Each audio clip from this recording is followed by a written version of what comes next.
मतलब हमारे technical team के उसमें ही होती है, ठीक है, उसमें भी आप एक जेई जाके चेक कर लेगा, आप लोग रमोला खुद भी जाके चेक कर लेना, ठीक है, तभी तभी करना है।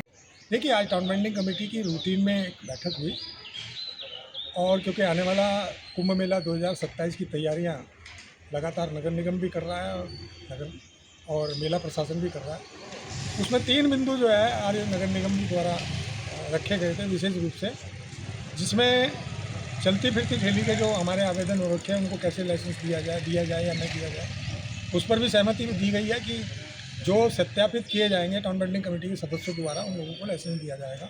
उसके लिए 1 हफ्ते का समय निर्धारित किया गया और पूर्व वर्ष 2018 के अंदर जिन लोगों का सर्वे हो रखा है नगर निगम में, उन लोगों के लिए भी 30 मई तक का समय दिया गया है। मुनादी होगी, हर क्षेत्र के अंदर जाया जाएगा, जिन पे अमूमन पीला कार्ड है। पीला कार्ड जब भी वैलिड होगा जब तक वो लाइसेंस ले लेंगे, तो उसके लिए भी आज कहा गया है आयुक्त महोदय द्वारा, जो संबंधित अधिकारी हैं। लेकिन विशेष रूप से इसमें जो आज चर्चा हुई है वो यूएलवी को लेकर हुई है।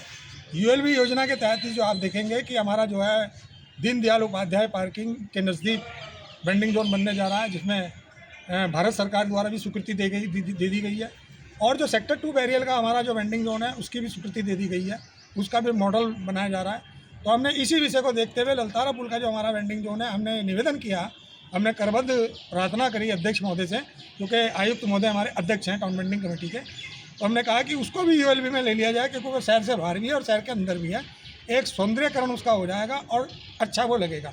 तो आने वाले दिनों में मैं समझता हूँ यूएलबी योजना का लाभ स्ट्रीट वेंडर को मिलेगा। प्रधानमंत्री स्वनिधि योजना के तहत तमाम स्ट्रीट वेंडर जितने भी यहाँ पर पंजीकृत हो रखे हैं उन लोगों को आने वाले दिनों में समाहित किया जाएगा। और विशेष रूप से एक चीज़ और सामने आई कि रोड़ी वेल वाला के जो हमारे 2-3 महीने से साथी हटे हुए अपने कारोबारी स्थानों से, उनके विषय पर जो है संबंधित अधिकारियों को डायरेक्शन दिया गया है कि आप जो है 2-3 दिन के अंदर मुझे रिपोर्ट दें। 3 बिंदुओं पर उस पर चर्चा हुई है कि कहाँ उनको रखा जाएगा और उनकी क्या पहचान बनाई जाएगी, उनकी संख्या कितनी होगी। इन 3 बिंदुओं पर चर्चा हुई, उस पर भी सहमति बनी है। तो मैं धन्यवाद देना चाहता हूँ आपके माध्यम से आयुक्त महोदय का, नंदन जी का, कि जब से हरिद्वार का कार्यभार उन्होंने नगर आयुक्त के रूप में संभाला है, तो निश्चित रूप से मैं समझता हूँ स्ट्रीट वेंडर के लिए नहीं, शहर के सौंदर्यकरण के लिए, शहर को एक मॉडल बनाने के लिए लगातार वो प्रयास कर रहे हैं। जिस सेक्टर में भी हमारी मदद चाहेंगे उस सेक्टर में हम लोग हमेशा आयुक्त महोदय के साथ जो भी डायरेक्शन उनके होंगे उनका सहयोग करेंगे। धन्यवाद।